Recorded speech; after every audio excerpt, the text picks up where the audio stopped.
Saludos, estimados estudiantes. Hoy vamos a continuar con el estudio de examen físico regional y vamos a avanzar la parte concerniente a la semiología del corazón. Dentro de las maniobras semiotécnicas que se van a realizar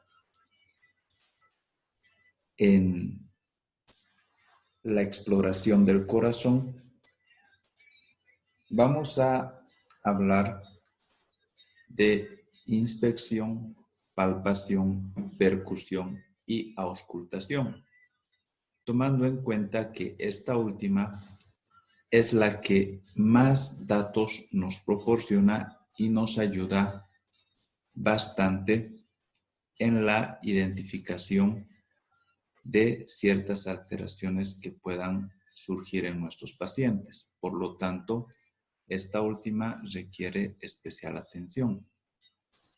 Pero también es importante considerar las otras clásicas maniobras, que son la inspección, palpación y percusión.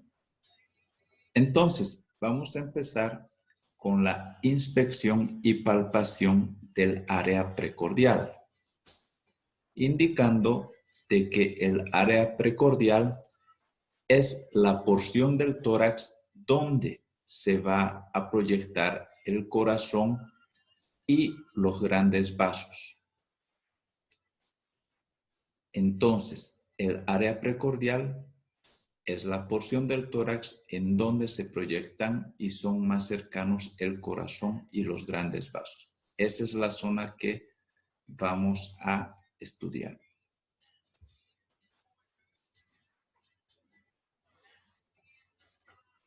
En la evaluación que vayamos a realizar, debemos tomar en cuenta ciertas particularidades que existen en los pacientes, como ser el hábito corporal o también llamado hábito constitucional o biotipo.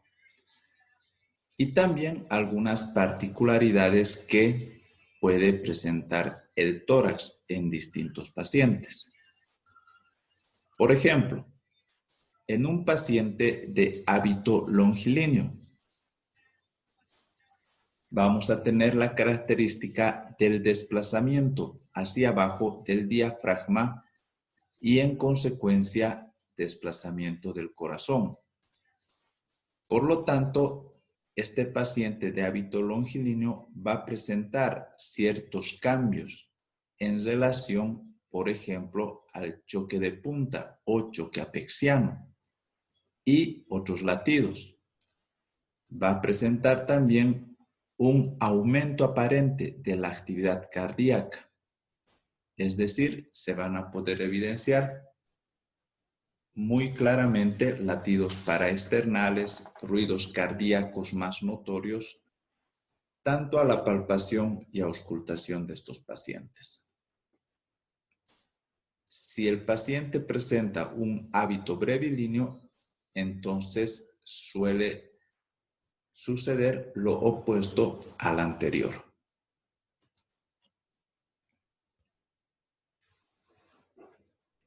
En relación al tórax, cuando tenemos un pectus excavatum, por sus características, este puede reducir el diámetro anteroposterior del tórax y luxar el corazón hacia la izquierda, es decir, mover el corazón hacia la izquierda, lo cual en estos pacientes, cuando se tome una radiografía, ya sea frontal, va a simular una falsa cardiomegalia y en la radiografía de perfil nos va a mostrar un agrandamiento del ventrículo derecho. Otra variación del tórax viene a ser el tórax en tonel.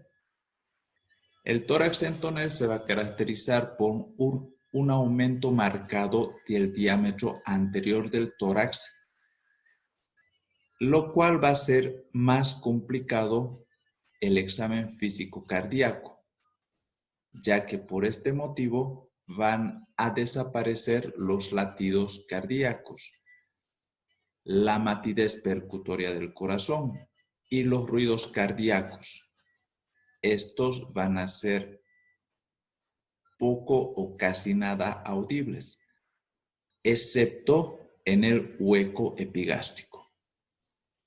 También vamos a tener ciertas complicaciones cuando se realicen algunos estudios de gabinete, como ser la ecocardiografía, por la falta de ventanas adecuadas en este tórax, o la radiografía, que nos va a dar una impresión de una aparente reducción del tamaño cardíaco y de los grandes vasos en relación al tórax. Otras características también anatómicas que pueden producir estas variantes son la cifoescoliosis graves, también las mastectomías radicales.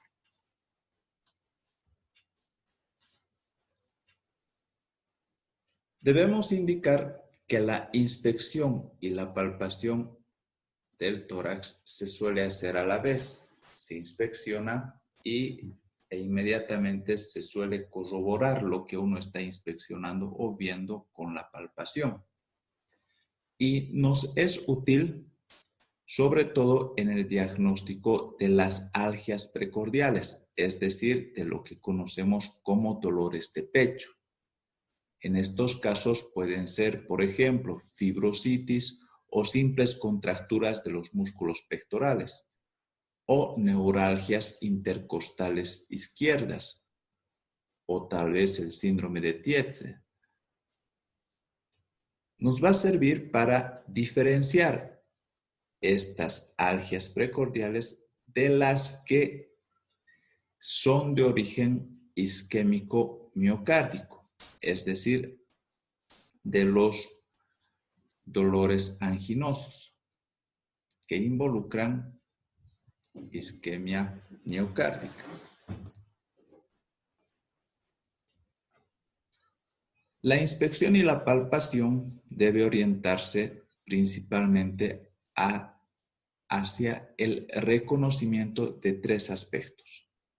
Primero, los latidos precordiales, después las vibraciones valvulares y finalmente la existencia o no de frémitos. Entonces, en relación al reconocimiento de los latidos precordiales, vamos a indicar que estos pueden ser latidos precordiales localizados, pueden ser latidos precordiales difusos, también denominados universales del tórax, pueden ser latidos positivos en los cuales va a existir una propulsión hacia afuera sincrónica con el pulso, o latidos negativos, que son de manera inversa a los anteriores, con una retracción sistólica.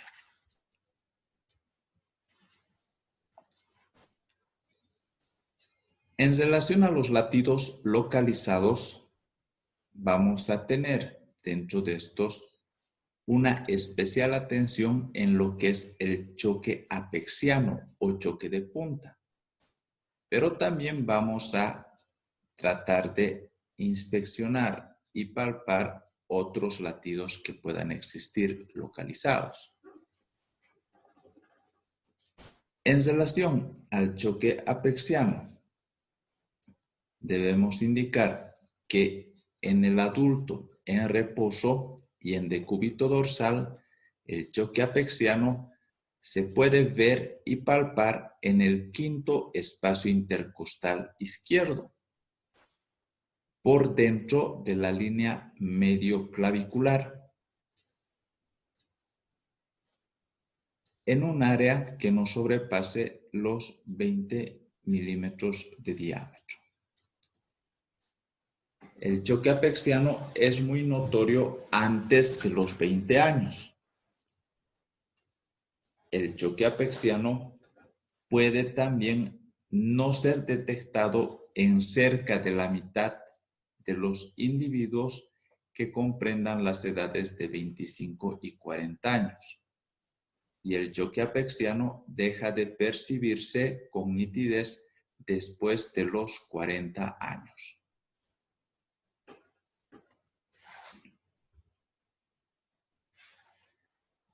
Para poder palpar el choque apexiano, y si no logramos palparlo en el paciente en decúbito dorsal, vamos a apoyarnos realizando la maniobra de Pachón. Es decir, vamos a colocar al paciente en decúbito lateral izquierdo, que se denomina posición de Pachón, para que mediante esta posición se pueda percibir el choque apexiano o el choque de punta, que va a quedar desplazado unos 2 o 4 centímetros más hacia la izquierda. De esta manera podemos palpar el choque de punta o choque apexiano.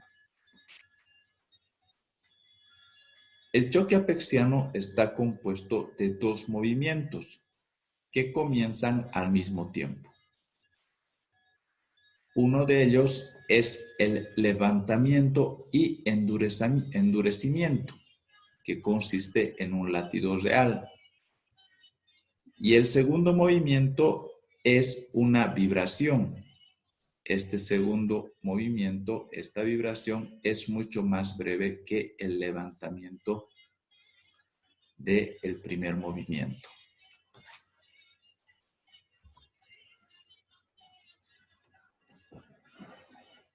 El choque apexiano puede sufrir algunas modificaciones, ya sea en su intensidad, en su duración, puede también sufrir ciertos desplazamientos o tener cambios en su forma. El choque apexiano aumenta de intensidad en condiciones fisiológicas y patológicas. En condiciones fisiológicas se debe al esfuerzo, a la emoción o al embarazo. En circunstancias patológicas, estas pueden ser de origen extracardíaco, ocasionadas por una columna recta o pectus excavatum, por pacientes con caquexia, ascitis o atelectasias, o puede ser también un aumento de intensidad del choque apexiano patológico intracardíaca, que generalmente es debida a una hipertrofia ventricular izquierda. En cuanto a la duración del choque apexiano, suele ser más prolongado en la estenosis aórtica valvular, en la hipertensión arterial, en la coartación de la aorta, y su duración es más reducida, breve, en el shock cardiogénico o periférico, en las taquiarritmias y en la insuficiencia mitral. Puede sufrir desplazamientos, ya sea por causas extracardíacas como ser el neumotórax, atelectasia, retracciones fibrosas, hernias hiatales, parálisis diafragmáticas, o por causas cardíacas como ser las dextrocardias. El choque de punta o choque apexiano puede también sufrir cambios en su forma. Por ejemplo, el choque de punta en resorte en pacientes con estenosis mitral reumática, en la que va a predominar netamente la vibración. Otro cambio en la forma es el choque apexiano doble, que consiste en una percepción de una onda suplementaria, el choque apexiano invertido o en espejo, que se puede hallar en pacientes con pericarditis constrictiva.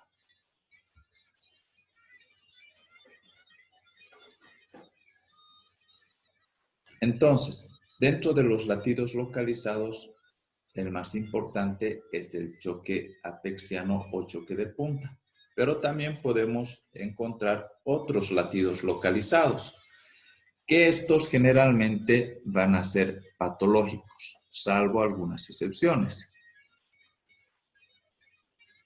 Estos otros latidos localizados se los puede percibir mediante la maniobra de Dressler, que consiste en apoyar el talón de la mano sobre el área paraesternal izquierda a la altura del tercer y cuarto espacio intercostal.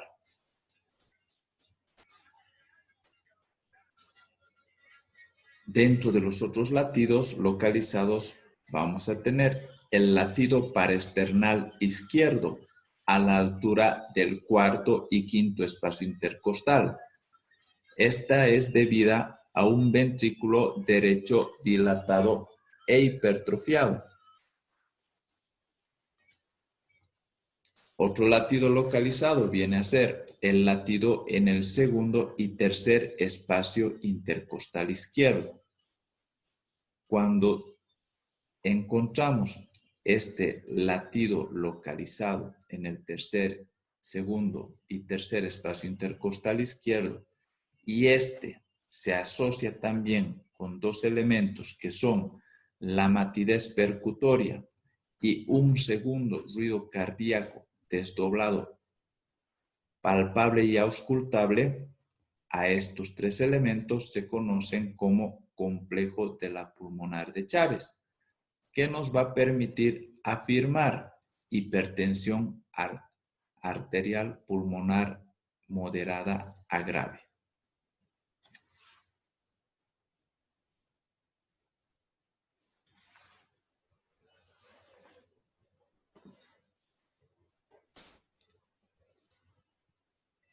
Después de los latidos localizados, también debemos estudiar los latidos difusos o universales. Estos latidos van a comprometer todo el tórax, incluso sus paredes posteriores y la pared superior del abdomen. Se caracteriza porque siempre existe un latido expansivo positivo de un sector con otro sentido opuesto negativo de otra zona. De acuerdo a la dirección y sentido del desplazamiento, vamos a tener 4 variedades. Latido diagonal directo, latido diagonal invertido, que suele ser menos frecuente de los 4, el latido sagital antero-posterior y el latido transversal, que es el más frecuente de las 4 variedades. Una vez de explorar lo que son los latidos precordiales, debemos ver también las vibraciones valvulares en el área precordial.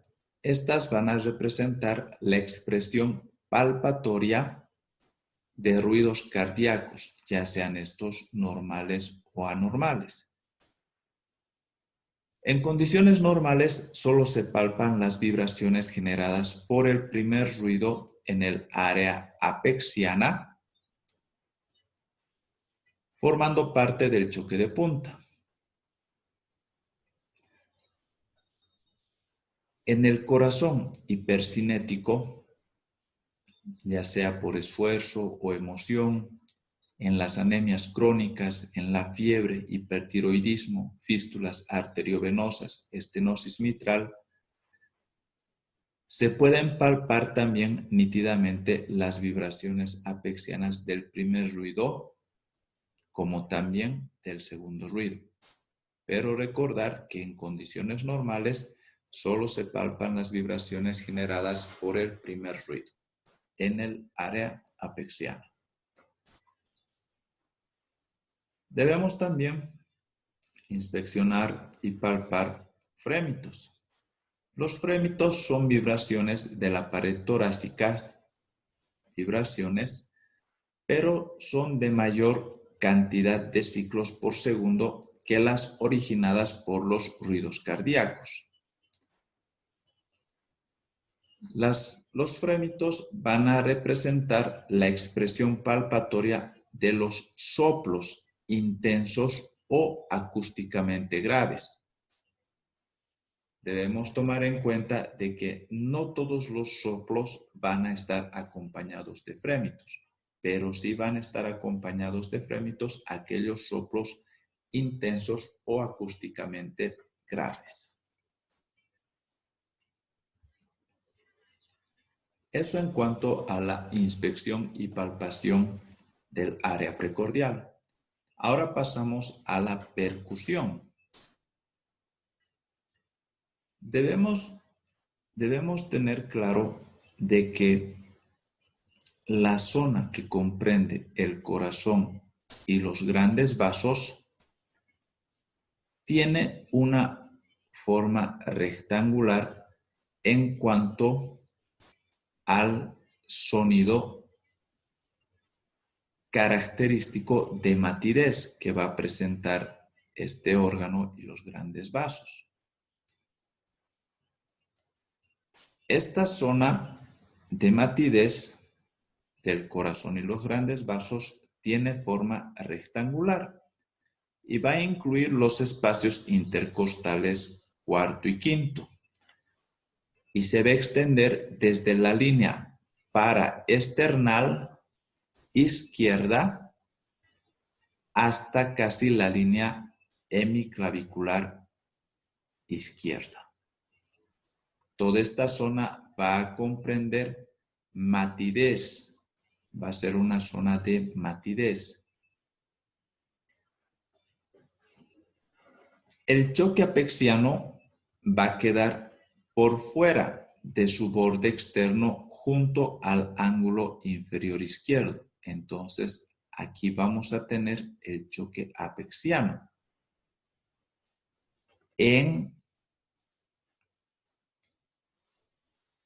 Va a estar ubicado por fuera del borde externo, junto al ángulo inferior izquierdo. Ahí se va a ubicar el choque apexiano.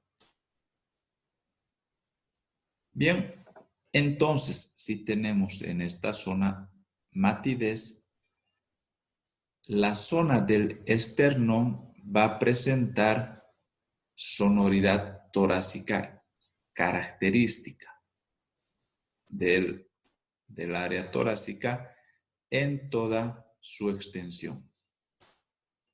Entonces, en esta área vamos a tener matidez a la percusión y el choque de punta o choque apexiano va a estar en el borde externo, en el ángulo inferior, ubicado, y en el resto del tórax, del esternón y del tórax, vamos a tener sonoridad a la percusión. Esto es importante conocerlo porque cuando existe un agrandamiento del ventrículo derecho o en pacientes con derrame pericárdico voluminoso, aquí tenemos una figura con un derrame pericárdico voluminoso, vamos a tener ciertas variaciones en relación a los sonidos percutorios normales en el tórax. Por lo tanto, vamos a encontrar incluso matidez en el esternón. Toda esta zona pintada oscura va a tener un sonido de matidez. debido al derrame pericárdico voluminoso. Y el choque de punta va a estar encerrado dentro de esta zona de matidez. Por lo tanto, vamos a reconocer un signo que se denomina el signo de Hendring. Este signo nos sirve para reconocer grandes derrames pericárdicos y consiste en encontrar el choque apexiano o choque de punta por dentro del límite de matidez y no por fuera como es lo normal. Nosotros vamos a percutir en esta zona y vamos a tener matidez. Vamos a tener el choque de punta por fuera de esa área de matidez. En grandes derrames pericárdicos, entonces esa matidez se va a extender y va a envolver dentro de ella al choque de punta. A esto vamos a denominar signo de Hendring.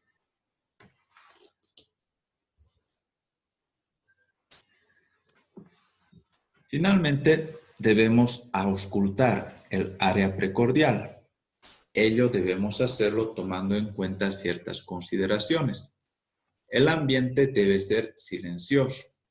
El paciente debe procurar un decúbito supino con los brazos paralelos al tronco.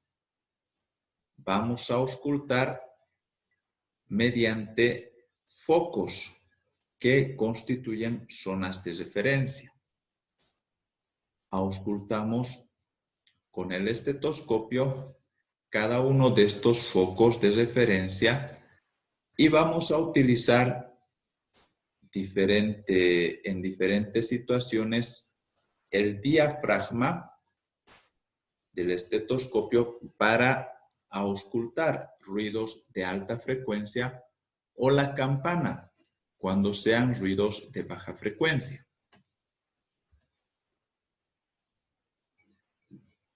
Los focos o áreas de auscultación reconocidos son 7. El foco mitral o apexiano, el foco tricuspidio, el foco aórtico, el foco pulmonar, el foco aórtico accesorio o de ERP, el foco mesocárdico y finalmente el foco de la aorta descendente. El foco mitral o apexiano se ubica en el quinto espacio intercostal izquierdo. En el quinto espacio intercostal izquierdo y la línea medioclavicular izquierda.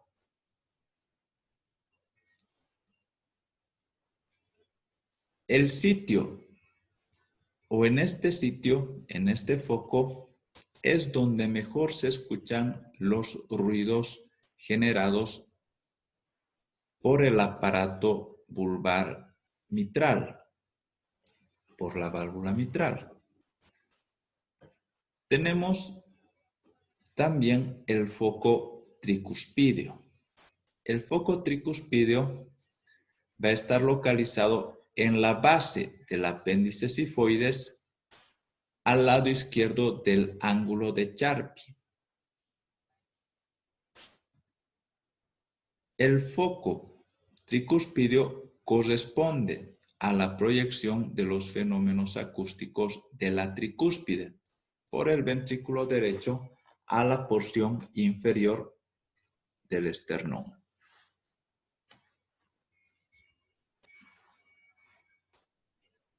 El foco aórtico se va a ubicar en el segundo espacio intercostal, esta vez del lado derecho, con la línea paraesternal derecha. Esta es la ubicación del foco aórtico. En esta zona se van a proyectar los ruidos valvulares aórticos a la porción suprasigmoidea de la arteria, sobre el segundo espacio intercostal, margen derecha del esternón. El foco pulmonar. El foco pulmonar se va a ubicar en el segundo espacio intercostal, esta vez del lado izquierdo, y la línea paraesternal izquierda. En este foco se van a percibir mejor los ruidos de la válvula pulmonar.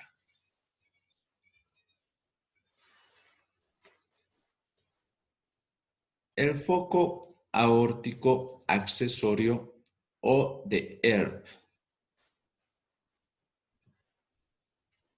se suele ubicar en el tercer espacio intercostal del lado izquierdo y borde paraesternal izquierdo. Entonces lo tenemos debajo del foco pulmonar que se ubicaba en el segundo espacio intercostal izquierdo. El foco aórtico accesorio o DER se ubica un espacio intercostal por debajo del foco pulmonar. Se corresponde con la proyección hacia el ventrículo de los fenómenos acústicos valvulares aórticos, en especial los dependientes de la regurgitación valvular. Tenemos otro foco que es el foco mesocárdico. El foco mesocárdico que está ubicado sobre el esternón a nivel del tercer y cuarto espacio intercostal. Recoge los fenómenos auscultatorios dependiente de la alteración del septum interventricular y de ambos tractos de salida ventricular. Finalmente, el foco de la aorta descendente, que se ubica en el espacio paravertebral desde la tercera vértebra o desde la tercera cervical hasta la 12ª vértebra dorsal. Todo esto sobre la pared posterior del hemitórax izquierdo. Esta zona es electiva de auscultación cuando se sospecha de coartación aórtica.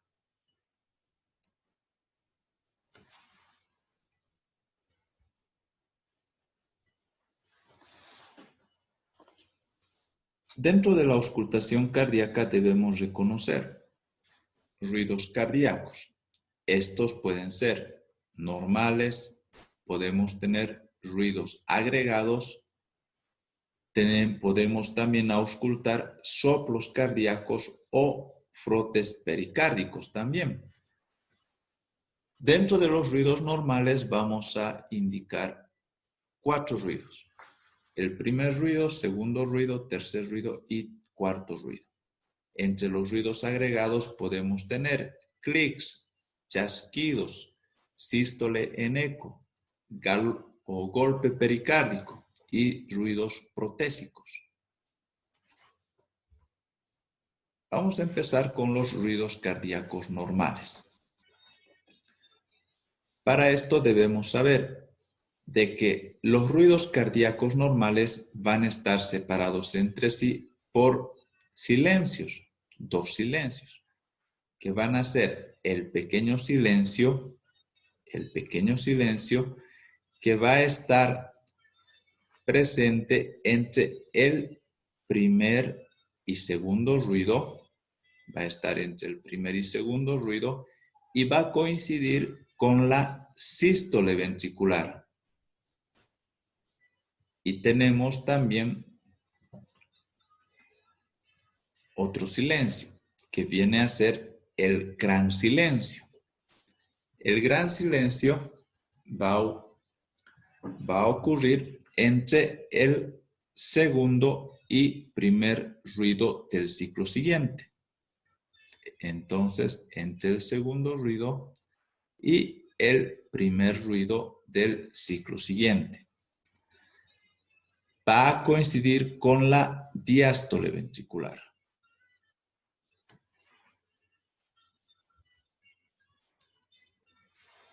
Entonces, el primer ruido. El primer ruido va a tener una duración de 0.08 y 0.16 segundos. Es más grave que el segundo ruido y de tono bajo. Va a aparecer 0.055 segundos después del comienzo de la onda Q del electrocardiograma. El primer ruido es más intenso en el foco mitral que en el tricuspidio. Es más intenso en el foco mitral. Y va a estar originado por el cierre de las válvulas auriculoventriculares, es decir, la válvula mitral y la tricúspide. El primer ruido es causado por la sístole ventricular e indica el inicio de la fase sistólica.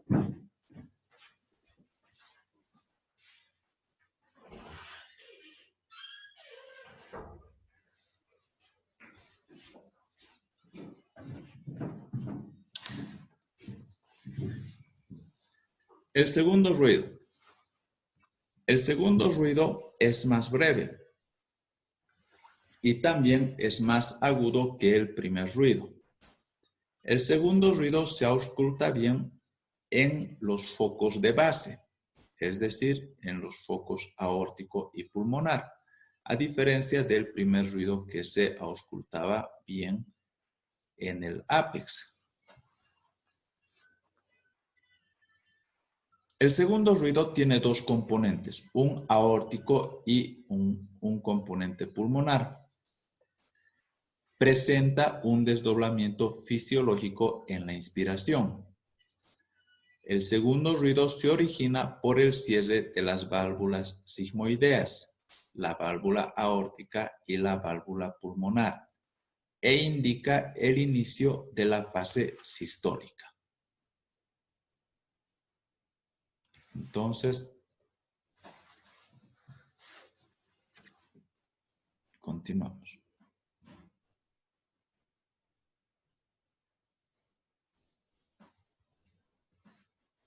El tercer ruido.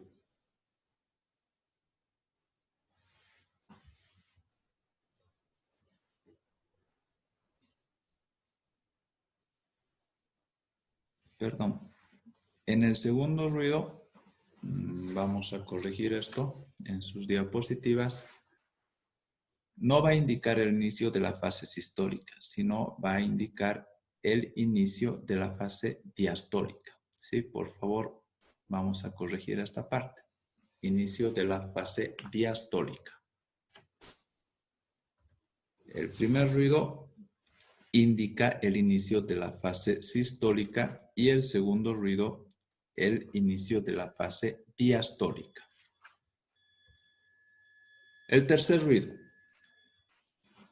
El tercer ruido es un ruido poco intenso y grave y se ausculta solo en el foco apexiano y a veces solo se ausculta cuando se realiza la maniobra de Pachón después del ejercicio o en la fase pospresora de la maniobra de Valsalva. El tercer ruido es causado por el abrupto y rápido llenado ventricular. Se va a auscultar al inicio de la diástole inmediatamente después del segundo ruido. Tenemos el primer ruido, el segundo ruido, inmediatamente inicia la diástole y tenemos el tercer ruido. El cuarto ruido no suele oírse en personas normales en reposo. son vibraciones de baja frecuencia con duración parecida al tercer ruido y son producidos por la contracción auricular. Se ausculta al final de la diástole, justo antes del primer ruido. Termina la diástole y justo cuando está terminando la diástole podemos percibir el cuarto ruido antes del inicio del primer ruido del próximo ciclo.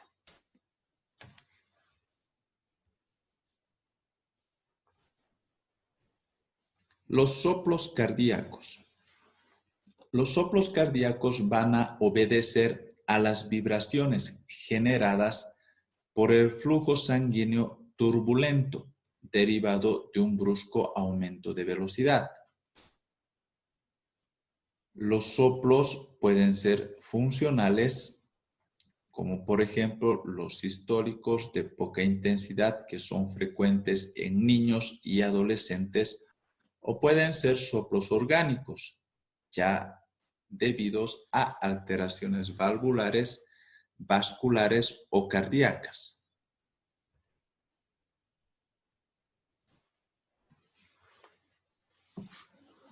Los soplos pueden ser de toda la sístole, denominados holosistólicos, o de toda la diástole, denominados holodiastólicos. O pueden ser solo de la parte inicial, de la parte media o de la parte final de cada una de estas fases. Proto, meso o tele, dependiendo si es al inicio, al medio o al final. Se denominan soplos dobles o en vaivén cuando ocupan una porción de la sístole y la diástole, mientras que se denominan soplos continuos a aquellos que ocupan la totalidad de ambas fases del ciclo cardíaco. En cuanto a la intensidad de los soplos, tenemos para su medición la escala de Levin-Harvey,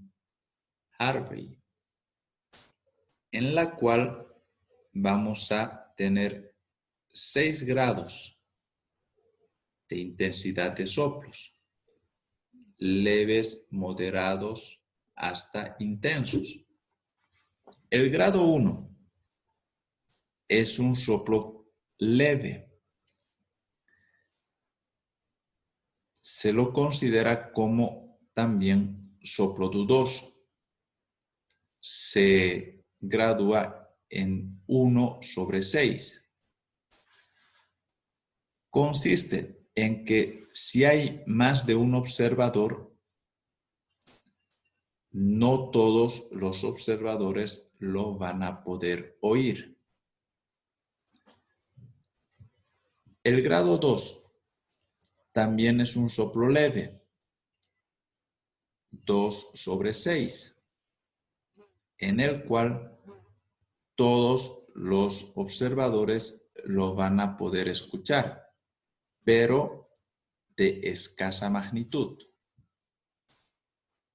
El grado 3, 3/6, que ya es un soplo moderado. Se caracteriza porque es intenso, pero no va a llegar a producir frémito. El grado 4 es ya un soplo moderado intenso, 4/6, en el cual este soplo ya se escucha intensamente y también va a generar frémito. El grado 5 es un soplo ya intenso, 5/6. Este soplo es el grado más fuerte que se puede escuchar con el estetoscopio.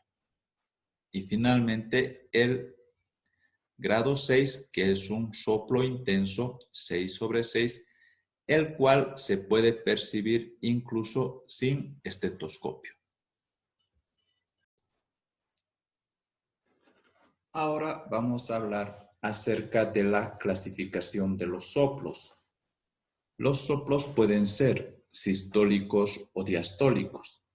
Dentro de los soplos sistólicos, estos pueden ser soplos sistólicos eyectivos o soplos sistólicos regurgitantes.